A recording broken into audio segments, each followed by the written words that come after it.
What best plan do you design for your lesson? Hello friends, this is JCL Tutorials. Today we are going to prepare a very powerful lesson plan. Now in one of my videos, I did a breakdown on the old curriculum's lesson plan and then the new one, what has changed, the new templates they brought, and what we as teachers have to change going forward. Now as teachers in the field, we need to update or upgrade ourselves and take the necessary steps to improve on how we plan our lessons. We are told that a lesson that is well planned is a lesson that is half taught. So I've received a few requests after I did that video to actually show templates or samples of how these lesson plans look like. And I've come here with a template.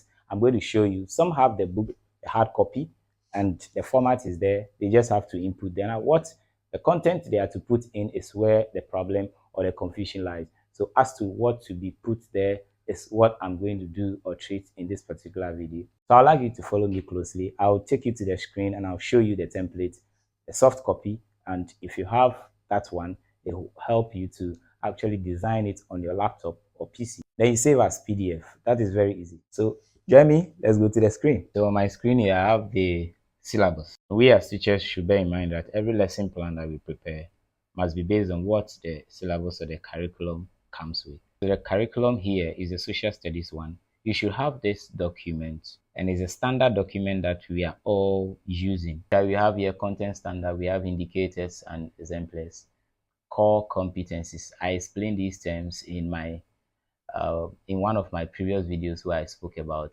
the changes that have occurred, comparing the new syllabus to the old syllabus. Great. Now let's look at the notes quickly. I have prepared one here. Try to go through and edit it. You can create the same template, you can have the format, and you also just fill in the same way you have it in your notes. So you look at lesson plan. I put the lesson plan. Which week's lesson plan am I preparing? So I'm just typing week 2. You can also type week 4. You can also type week 5. I want to type week 3. Now let's move on quickly. Subject, I'm going to prepare a lesson plan on social studies. So I just type social studies there. When I come to class, basic 8, I put the class there. If it's basic 7, form 1, you just put it there. Week ending, that week ending, the date you write for that Friday or the final day in that particular week when this lesson should be completed. So I put 31st January 2025. You can also put yours there. This is just a template and an example, so you understand why I'm putting any date here. Then class size, if I know my class size and it's 32, I put 32. Is 34, I put 34. If the class size is 21, I just have to edit and put 21 over there. Now let's come to days. So the day is here, Monday, Tuesday. I'll be going to a few of the classes, not all the classes. So the periods that I'll be having those lessons, I'll put them here. I'll be visiting one of the classes on that Monday, and the period will be the 7th period. I put 7th period there. If the second class I'll be entering will be the 8th period, I put the 8th period. So the next one I'll be going to is the 2nd period, 6th period, 7th period, in that order. So then I come to Thursday and Friday when I'll be teaching another lesson or my second meeting or encounter with the learners. So I put the dates that I'll be going there. There are different classes, so I have different dates here. If it's just one class you're handling, then you have to maintain just one date. I visit, if it is 2 streams, then you definitely have 2 dates because you'll be visiting those 2 classes, AB. If it is ABC, then you should have ABC separate dates with the periods put here. So I now come here, lesson 1 of 2. That's my first meeting. So I'm teaching 2 lessons. So I'm having 2 meetings with them. So the first meeting out of the 2 periods or 2 lessons is what I'm putting there. So then the second one out of 2 is what I'm putting here. So 1 of 2, 2 of 2. Then I'm done for that week. So strand, straightforward. Let's come here. Strand, sense of purpose. Substrand, the individual and the community. Those who teach social studies will be familiar with this substrand in this area. When you check the syllabus that we are using, you realize that, let me show that again. So you see this has been given already. It has been given. GS I put together all these content standards. That's the code for it, and what we are supposed to do. Then the indicator and what you are supposed to follow so you can deliver this lesson very well or fully.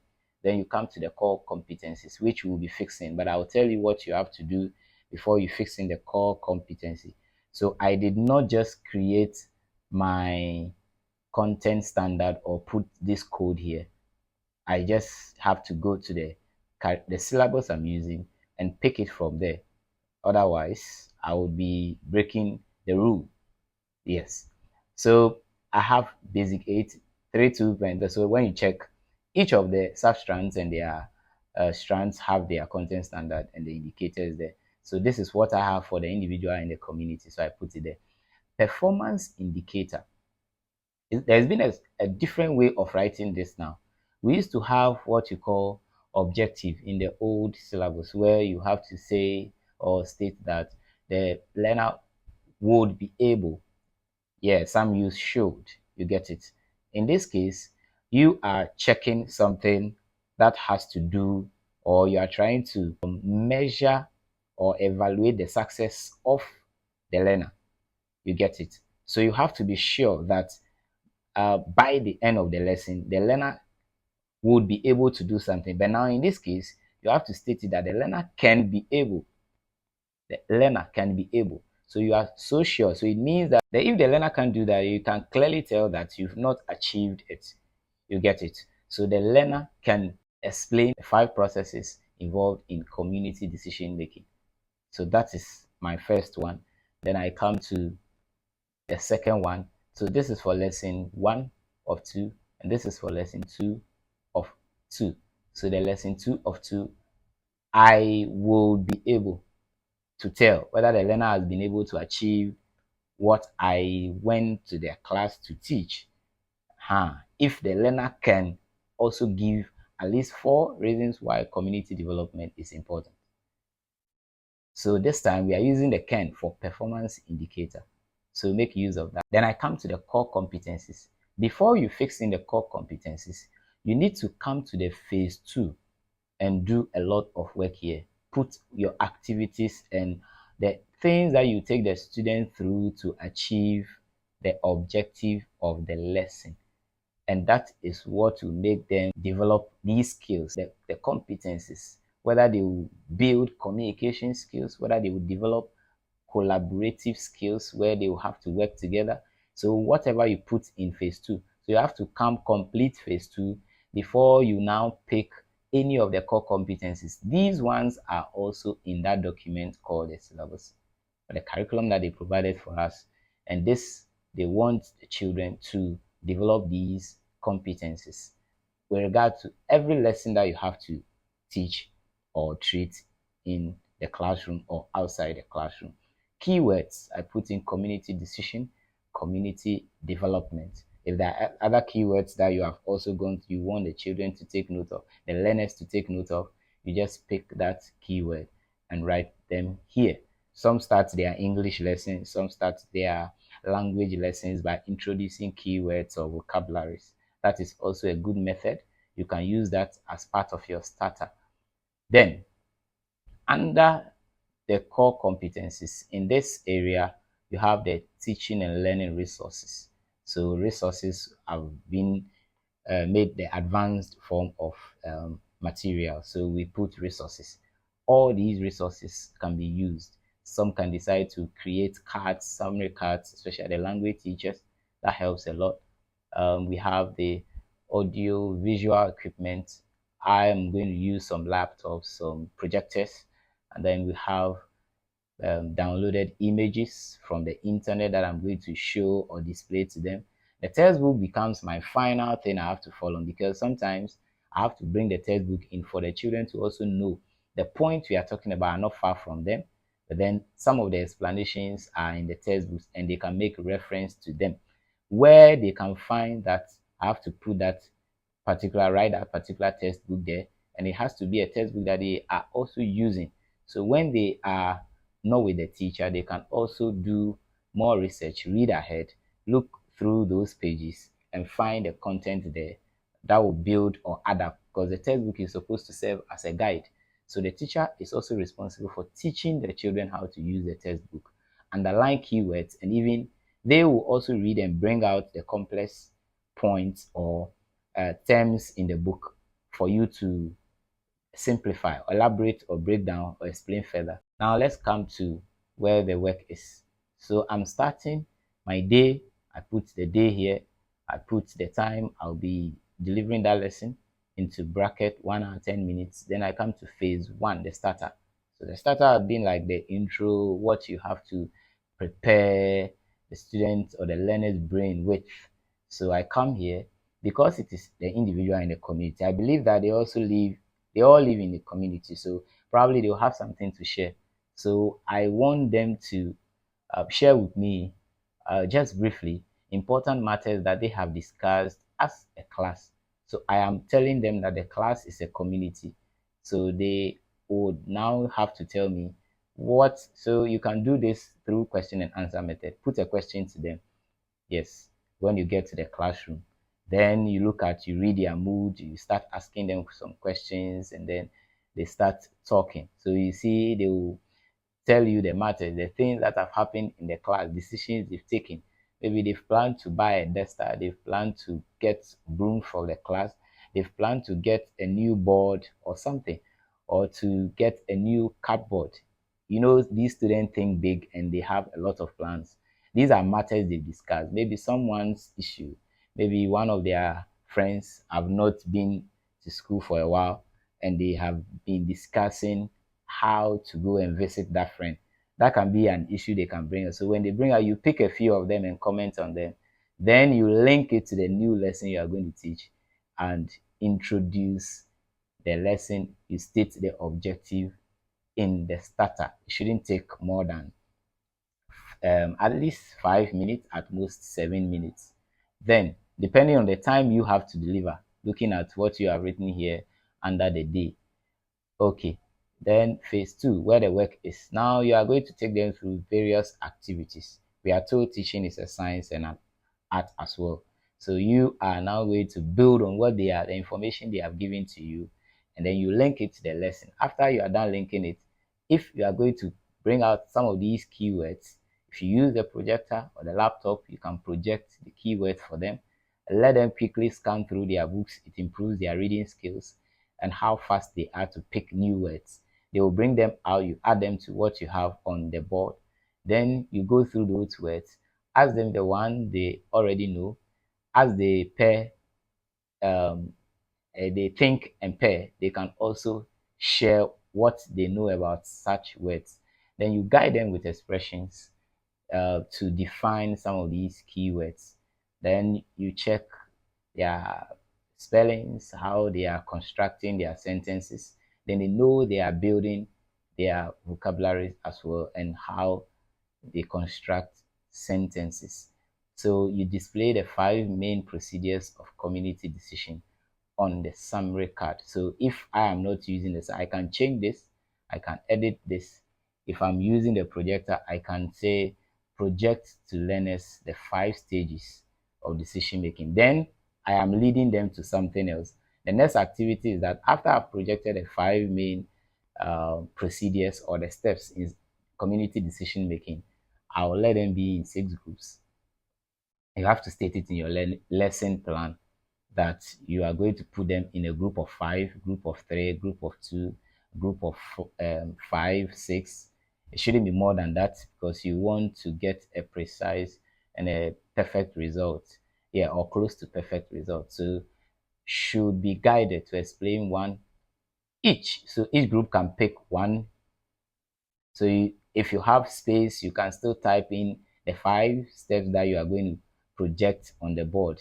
So if they are the first step is identifying the needs and the problems of the community.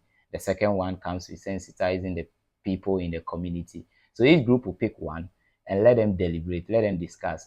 Do a guided discussion. If you don't guide a discussion, they will bring in things that are not supposed to be, and that will mess up the lesson. So sometimes the mood of the children too can change the plan. But one good thing about the lesson plan is that when you have the plan, you are always on track. You don't move or veer off the main plan you have for the day. So at the end of the day, even though you read the mood of the children and the method you are going to use to deliver the lesson could possibly change, it shouldn't change that much. That will make them not, or you as a teacher, not achieve the objective. So groups should share their views. So this is where they will do brief presentation. They can present quickly and share their views with the class. As they are doing this, what are they doing? The group studies alone is collaborative. So you now come to the core competencies and write collaboration over there. You get it. And what they are doing is going to help their community or help the class, because they now know that if they want to take a decision in the class, this is the first step they must take. This is the second step. So they are improving or developing themselves. And that is personal development. So they pick something from there. Now, in the group discussion, don't also forget that they are going to engage in all forms of conversation, and that will let them express themselves better and build their communication skills. So you can also write communication in the core competencies. So you will now understand why you would have to create, you have to put here the things, the activities, how you are going to let the children achieve that, the objective of the lesson in here or the phase 2 before you write your core competencies or the core competencies. So I now have the 3: communication, collaboration, and personal development. Now phase 3. Phase 3. This gets some teachers confused sometimes. You can summarize your lesson with highlights here. What we call plenary. There are a lot of plenary questions. I will try to show a few. Some teachers just end their lesson by just asking, what do you understand? What did you learn? I think we can move from those ones, the advanced ones. You can take questions from the learners. Probably there is something they clearly don't understand. So this place is just like you are now engaging them more now. After you have gotten them through all the various stages of activities, there are some questions lingering on their mind. So let them ask, let them feel free. It's also building their communication skills and their confidence as well.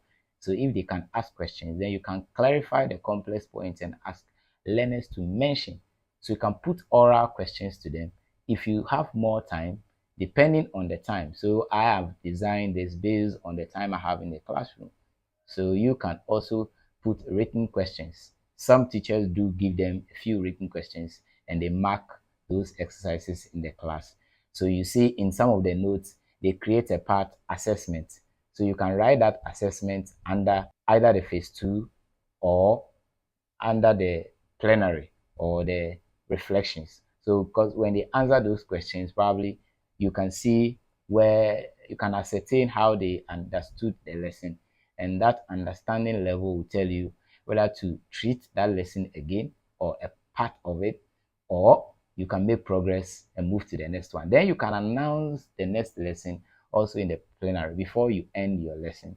You can give them summary notes as well. So you can write here that student can even give students or learners summary notes. Okay, those summary notes you have already prepared them, and they are actually the more simplified version of what you have in the textbook. So they know that they have a better clarification or understanding or version of what they have in the textbook, and it helps them develop their own points as well. So that is it. As I announce, what is the purpose of the, you tell them why you are doing this, you are announcing the next lesson. You want them to read ahead. If you want them to do or get a video you have, you will share with them what we call the flip classroom thing. They can also watch that video and prepare because you have announced the next lesson for them. If you are going to test them after you made them to watch the video, which is part of the flip classroom thing, why not? You can give them a test, a read ahead test, and then it will make them always understand that yes, when we go home or we are in the absence of the teacher, we have to prepare and be ready for the next class. So they now come to the next class. In their next meeting, straightforward, I am going to revise previous lesson because I've already established a lot of things in the previous meeting with them. And because it's just 35 minutes, I'm not going to waste a lot of time in the starter. So I can use question and put some questions to them for them to bring some of the things or ideas. Then I link them to the next one. I state the objective for the next lesson. Then I come to guide learners to elaborate on points on the importance of community development. So I'm now moving to lesson 2 of 2. So here I can still put the students or the learners in their groups if I have the time, or perform a simple activity where they can also think, pair, and share with the class what they think about those points. So here I am going to focus more on, because social studies are involves a lot of explanation. This time you have to explain meaningfully. So I'll put the expressions there that they need, and those expressions they will now use them. It's just like the scaffolding. So they are the steps. So you pick the expression, you put them together and form meaningful sentences. It builds their grammar, it builds their communication skills as well. Communication is not just about what they say, but also what they write. Because when they can write for people to read and understand what is in the text, then they are really communicating. So conduct a class exercise. So here I can use the rest of the time. Then the test or the exercises I'll be putting here, if they are written or oral ones, to ascertain the understanding level again, I'll put that there. Then my next lesson, because I'm ending that week, so I have to give them a home assignment or homework. It could also be a project work. So you can write that. If you are giving it a project work, you can write it under or in the plenary for them to pick and share with them. Some in some schools, some have their platforms where the teacher can also share the assignment over there. So they don't go to the extent of even writing them here because of the space they have created in the file or the template I have over here.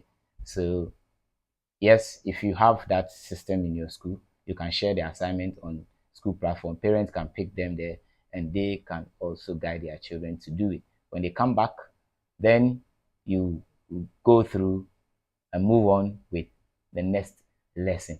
So this is a simple template for basic 8 social studies on the individual and the community. Now, some of the lesson notes templates can also have different formats, but not too different from what I've just shown you. Like what you see over here, there's the part where I mentioned that you can create the assessment part. Okay, you can, in some of the notes you see phase 4. If you see phase 4, that shouldn't be a problem at all. The assessment part can be put there. So the questions you are going to test the students on or the learners on. Then you see when you come down here, so this is what someone has developed on a biology lesson. When you look at describe the functions of the small and large intestines, you come all the way. So in that same social studies lesson, that same English lesson, what you want, if you want a student to construct 5 sentences using prepositions, okay, then you and using prepositions and underlining them, you have to put those statements there. That can be your phase 4. That's the classwork. Okay, so if you have written exercise, you can create a column on that same sheet. If you don't have it in the book, some are using the the hard copy, the notebook itself, and they may not have the phase 4. You can still write those questions that you are going to administer in the class under the plenary or the discussion. So that becomes your phase 4. So the reflections and all those ones, you can keep posing questions if you want to use the question and answer method. If you are using the discussion method, what are the students going to discuss? You put them into groups. How are they going to do it? Create the groups and you now put the questions to them, and they will have to come together and engage. So it's like activity learning, learner based, learner centered.